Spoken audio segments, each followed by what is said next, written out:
piso na siya. Na siya piso. Nabuhak naman niya itlog. Malupas na siya kung makabantay. Tatulog rin na. Sige guys, salamat.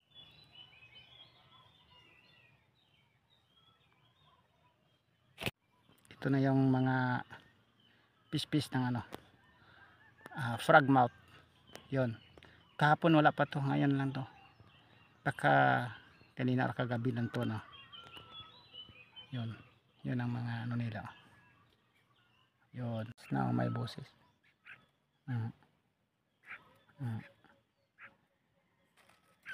Na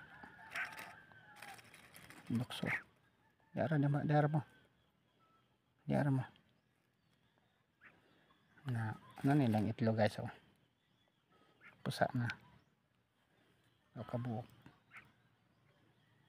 Kana siya, oh. Luoy taong kaayo. Namusta na siya guys. Salamat po sa panonood. Bye bye.